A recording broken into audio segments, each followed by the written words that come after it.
ओम साईराम समस्त को प्रणाम। ये वीडियो रे मोर नारी साथी मानक पई एक सत्य कौन जानतु एवं समाधान आड़े जातु आनी तामन नुहे पुरुष मानक पई नुहे किंतु से माने आउ स्त्री लोक आम स्त्री जो स्त्री लोक मैंने समान बाहिक गठन अलग हो पारे किंतु समस्त भितर से डिवाइन सोल तेणु मोर सेमती किसी भावना ना आम समस्ते we are one all we are one तेणु मु केवल ये कहूँ जे जो नारी साथी मैंने मोर बहुत सेनसिटिव बहुत इमोशनाल एवं बहुत निजको दुर्बल कमजोर भावुंट से समाधान जे सत्य कौन सत्य हूँ मु 1.5 वर्ष तले मो कविता लिखी हे नारी तो चरण कोटि जुहार जी सब भूमिका निर्वाह करूँ कि सहित भी ध्यान करके निजर शक्ति जाने को आग को बढ़ गोटे कविता लिखी किंतु एबे 6-7 मास तले गौरव सार क्लास जानी गोटे क्लास देवी शक्तिर पुनर्जागरण से आश्चर्य हेली केते हजार हजार वर्ष तले देवी शक्तिर केवल थिला माने देवी शक्ति बोली गोटे जिनस थिला जोटा कि तांको आह्वान करिकी चित्रकला माध्यम संगीत माध्यम नृत्य माध्यम आह्वान करिकी समाजर कल्याण करा जाउथला किंतु धीरे धीरे ताहा से जो प्योरिटीटा धीरे धीरे कहतनी अलग आड़के आसीगला जो देवदासी प्रथा थिला मंदिर रे नृत्य दर गोटे गोटे प्योरेस्ट फॉर्म थिला नृत्य गोटे जो आम क्लासिकल डांस थिला से सब जिनस भी हटिगला और से खराब बोली कहीकि से जिनस कला गोटे जिनस तार गोटे एबे निजे देखंतु जे मु निजे मो निज अभिज्ञतार कहबी जेते संगीत प्रति मु रुचि देखली जे मते केमती गोटे शुणिया को मिला से इट्स ओके नो प्रॉब्लम आमर आमे कहारी दोष नुहे आमे जितेबले समाज जेहेतु गोटे गोटे रही जाइए गोटे ये जे कंट्रोल गोटे ये जे गोटे जो कला प्रति गोटे कौन भावना जे कौन ये कला जदि अच्छी सरस्वती माँ अच्छा तो लक्ष्मी माँ नहांती जे जदि ए पैसा भल इनकम करनी यहाँ तो अलग कथा कि सेकेंड गोटे भावना जे ये सब जिन भल नुह कि समय बदली बहुत माने पिला जो कला अच्छी से दिया इट्स ओके सत्य या थिला देवी शक्ति प्रथम थिला धीरे धीरे ताको आसिकी जनागला जे ना एबे पूजा पद्धति चलची पूजा पद्धति जानला चली किसी असुविधा नहीं किंतु पूजा पद्धति चलची सबकि चलची किंतु आज बहुत नारी कष्ट अछंती ताको चेतना को सेई लालन पालन रे संसार को देखभाल करिबारे या फिर ए जो तांगु लगे देहला जे गहना घर द्वार सब एथरे नेकी संतुष्ट हो किंतु सेटा नुह बहुत नारी अछंती से सब थाई कि सुधा आज दुखी अछंती मु ना कहूनी जे सब जिंस दरकार नुहे किंतु सब जिंस थाई कि सुधा भी लोक दुखर अच्छा आज कष्ट अच्छा माने चेतना को गोटे उच्चस्तरीय चेतनार लगी पारि था किंतु से प्रशांत आचार्य भिडियो देखले आप जानीपारे जे से भिडियो से कहते जे गोटे नारी चाहिए से तार चेतना को गोटे उच्चतम स्थिर लगे पारि था से आज से कम सब खराब नुह कि सब कम करी भी से जीवन में स्पिरिचुआलिटी आनीपर निजक निजे सहित जोड़ी पार निज हायर सेल्फ सहित निज भीतर थी ब्रह्मांड सहित जोड़ा आवश्यक तेणु आप जहाँ भी करुँचे आप वर्किंग वुमेन या फिर हाउस वाइफ कुछ फरक पड़ूनी किंतु ता भितर आप निश्चित भाव ये अनुभव करूँ निज सहित जुड़ंतु निजर किसी गुण नहीं कि माने किसी अच्छी जोटा कि तापर काम करके आमे आम निज भितर देवी शक्ति को पुनर्जागरण करिपरिबा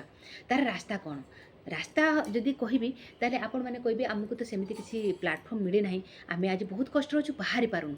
बाहर भी किसी आवश्यक ना जहाँ किसी कर इनर वर्क करार अच्छे बाहर किसी ना बाहर तो बाहर कम जी अच्छी जोटा कि गोटे घर कम या फिर गोटे सर्विस कर कि भितर वन इनर वर्क मैंने आप ध्यान मादर ही भितर को जी नेचर सहित जोड़े जोटा कि इनर वर्क करार अच्छी जदि आप कहे गोटे जदि नृत्य आप नृत्य करूँ हार्ट चक्र आप बालांस हम हार्ट चक्र बालांस कर आप जानीपर सत्य मैंने आपको आहरी खुशी प्रेम आनंद आप निजे भरीजे आप से खुशी प्रेम आनंद आप बाहर माने माने वितरण करेंगे तो मुझे कहबी जे से घर महान जो घर नारी मानक गोटे प्लाटफर्म दिखाई खुशी रहीबार जी किसी रुचि अच्छे करें या फिर सेमती गोटे सम्मान दिखाई से घर से उन्नति कर माने मंदिर भली रहा किसी सन्देह ना जो जाणी शुणिक नारी मानक कंट्रोल रखाई नारी मानक गोटे सब गोटे माने गोटे कहती एक कथा दर्शा जाऊँगी तोर काम है तू यही सब जिनस करी तोर आउ किंतु ना सी चाहिए से निज प्रति काम करके निज भीतर देव्य शक्ति को उजागर कर तार जदि सरल उदाहरण आनी जदि कहे जे आम तथापि पारूँ तबे मुझे एक कहबी जे आज आपण मन को शांति देव ये सब जिन जानवर कौन जी जहाँ कि बाहर ତାହା କିଛି ଭିତରେ ମାନେ କ'ଣ ଯଦି ବି ମୋତେ ଏଇଭଳିଆ ଲୋକ ମିଳିଲେ ଭଲ ମିଳିଲେନି କାରଣ ମୋ ଭିତରେ ମୋତେ ଇନର୍ ୱାର୍କ କରିକି ବାହାରକୁ ଦେଖିବାର ଅଛି। ତାହେଲେ ଯଦି ମୋତେ ମୋର କେହି ଭଲ ଫ୍ରେଣ୍ଡ ନାହାନ୍ତି, ଲାଇଫ୍ ପାର୍ଟନର ନାହିଁ, ମୋର ପ୍ୟାରେଣ୍ଟସ୍ ଭଲ ନାହାନ୍ତି, ତେବେ ଏହାର କାରଣ ହେଉଛି ମୋତେ ଏଇଠି ଗୋଟେ କ୍ୱେଶ୍ଚନ୍ କରିବାର ଅଛି ଯଦି ମୋତେ ବାହାରେ ମିଳିଲାନି ତାହେଲେ ମୋତେ କାହିଁକି ମିଳିଲାନି,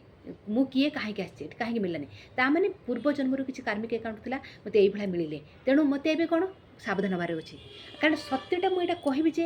କ୍ଲିଅର୍ ଖୋଲିକି ବାହାରେ କିଛି ବି ମିଳିବନି। ଆପଣ ଯେତେ ବି ଭଲ ପାଇଯାଆନ୍ତୁ, ଯେତେ ବି ଆପଣଙ୍କର ସୁନ୍ଦର ଘର ଥାଉ, ମାନେ ସବୁ କିଛି ଭରା ପଡ଼ା ଥାଉ, କିନ୍ତୁ ଯେପର୍ଯ୍ୟନ୍ତ ଆପଣ ଭିତର ଥିବା ସେଇ ଇନର୍ ସେଲ୍ଫ ଉପରେ କାମ କରିନାହାନ୍ତି, ଭିତରେ ଅନ୍ଥେଟିକ୍ ସେଲ୍ଫ ସହିତ ମିଳିନାହାନ୍ତି, ମାନେ ଆପଣଙ୍କର ହାର୍ଟ ସେଲ୍ଫ ସହିତ ମାନେ ଆପଣ ଜଡ଼ିତ ନାହାନ୍ତି, ତାହେଲେ ଆପଣ ବାହାରେ ଯେତେ କିଛି ସୁବିଧା ଥାଉ ଆପଣ ଖୁସି ରହିବେନି। ଆଉ ଯାହା ପାଖରେ ଅଲରେଡ଼ି ବାହାରେ ବି ଭଲ ସୁବିଧା ନାହିଁ, ସିଏ ଆହୁରି ତାକୁ ଦରକାର, ସେ ଭିତରକୁ ଯିବା ଦରକାର। ସିଏ ଯଦି କହିବ ମୋର ତ ବେସିକ୍ ନିଡ୍ସ ମାନେ ପୁରା ନାହିଁ, ବେସିକ୍ ନିଡ୍ସ ପୁରା ହେବ, ଆପଣ ଭିତରକୁ ଧ୍ୟାନ କରନ୍ତୁ, ଯାଆନ୍ତୁ, ଏଠି କ୍ଷମା କରିବାର ଅଛି ଏଠି, କାରଣ ଏହି ସତ୍ୟ ଏହି ହେଉଛି। ମୁଁ ଏତେ କହିକି ଗପିକି ଏଠି ମାନେ ସ୍ପିଚ୍ ଦେଇକି ଲାଭ ନାହିଁ ଯେପର୍ଯ୍ୟନ୍ତ ସେ ନିଜେ ତା ଇଚ୍ଛା ଶକ୍ତି ଅନୁସାରେ ଫ୍ରି ୱିଲି ବାରମ୍ବାର କୁହାହେଉଛି, ଫ୍ରି ୱିଲି ମାନେ ନିଜ ଇଚ୍ଛା ଶକ୍ତି ଅନୁସାରେ ସେ ସ୍ପିରିଚୁଆଲିଟିକୁ ଏକ୍ସପ୍ଲୋର ଜାଣୁ ଏବଂ ତା ଭିତରକୁ ସ୍ପିରିଚୁଆଲିଟି ଆଣୁ। ମୁଁ ଏକ ଆତ୍ମା, ଡିଭାଇନ୍ ଆତ୍ମା, ଆସିଛି ସଂସାରକୁ ଏନ୍ଜୟ କରିବା ପାଇଁ, କିନ୍ତୁ ତା ଭିତରେ ବି ମୁଁ ନିଜକୁ ଜାଣିବି। ଆଉ ଯେଉଁ ଜିନିଷ କମି ମୋତେ ବାହାରେ ଲାଗୁଛି ସେ ଜିନିଷ ଭିତରେ କମି ଅଛି, ସେଟାକୁ ମୁଁ ଠିକ୍ କରିବି, ଯେଉଁଟାକି ସେଡୁ ସେଲ୍ଫ ଉପରେ କାମ କରିବା ଦରକାର। ମାନେ କ'ଣ, ଏଇ ଯେଉଁ ଲୋକ ମୋର ସେମାନେ ସବୁ ପରଛାଇ, ମାନେ ମୁଁ ନିଜେ ଅନୁଭବ କରିଛି ଯେଉଁ ଜିନିଷ ଉପରେ ମୋର